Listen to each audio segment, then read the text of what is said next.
Hi everyone, welcome to today's A Course in Miracles teaching. My name is Deborah and welcome to Anchored in Faith.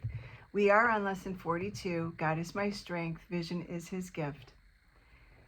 The idea for today combines two very powerful thoughts, both of major importance.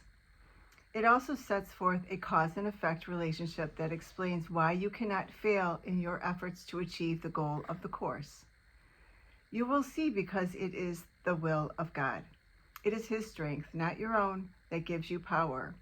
And it is his gift, rather than your own, that offers vision to you. God is indeed your strength, and what he gives is truly given. This means that you can receive it anytime and anywhere, wherever you are, and in whatever circumstance you find yourself. Your passage through time and space is not at random. You cannot but be in the right place at the right time. Such is the strength of God. Such are his gifts. We will have 2 3 to 5 minute practice periods today. One as soon as possible after you wake, and another as close as possible to the time you go to sleep. It is better, however, to wait until you can sit quietly by yourself at a time when you feel ready than it is to be concerned with the time as such. Begin these practice periods by repeating the idea for today, slowly with your eyes open, looking about you. Then close your eyes and repeat the idea again, even slower than before. After this, try to think of nothing except thoughts that occurred to you in relation to the idea for the day.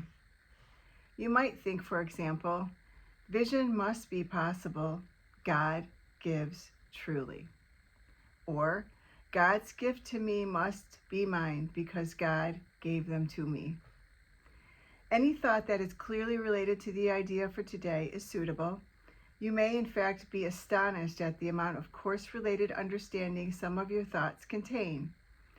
Let them come without censoring unless you find your mind is merely wandering, and you have let obviously irrelevant thoughts intrude.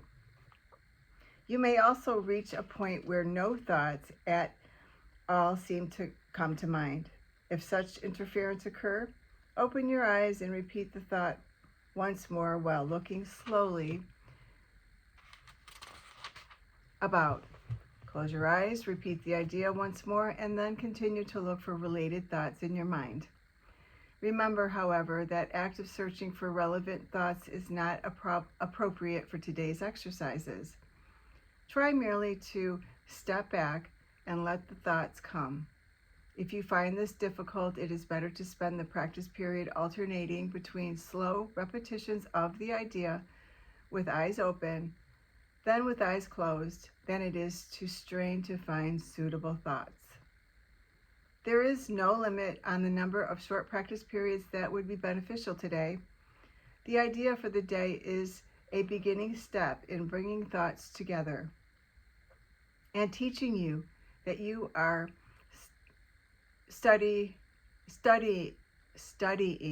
a unified thought system in which nothing is lacking that is indeed, and nothing is included that is contradictory or irrelevant.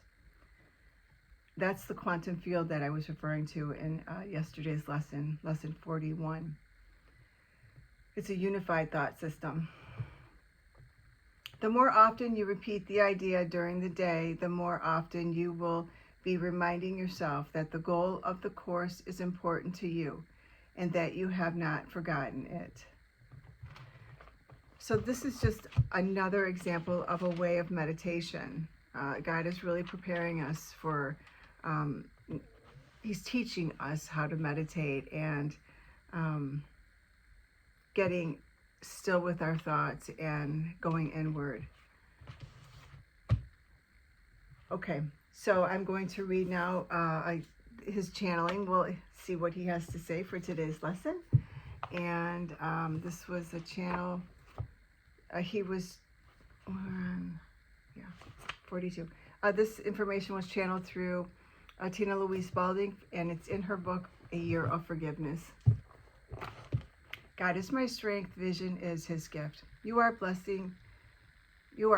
beings indeed, or blessing beings indeed. I am that one you know is Jesus. This lesson holds one of the great truths hidden from you. Your tiny body, your little physical body, which society has taught you that you must count on, is not your strength. It carries the vital life force that is a God-given gift, but it is not your strength. This is one of the reasons why you are all so afraid. In this society, body obsession gets constantly reinforced and strengthened. You become more fearful the more you focus on the body. That is why society does this.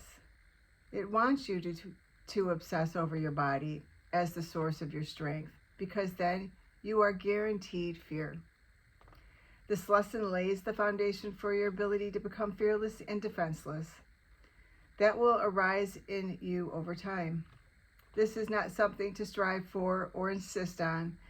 As you release your obsession with the body and become more focused on your connection to the divine, you tap into your true source of strength and power, which is the divine. It is your source. It is the very thing that keeps you alive. The body does not keep you alive, nor does it die. You are the vital life force of that which you call God, experiencing things through the body. But the body is not who you are.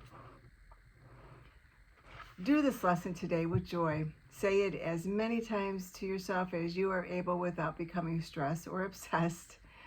But whenever you think of it, say it. We come to you today with great love. We are here to support you on this journey.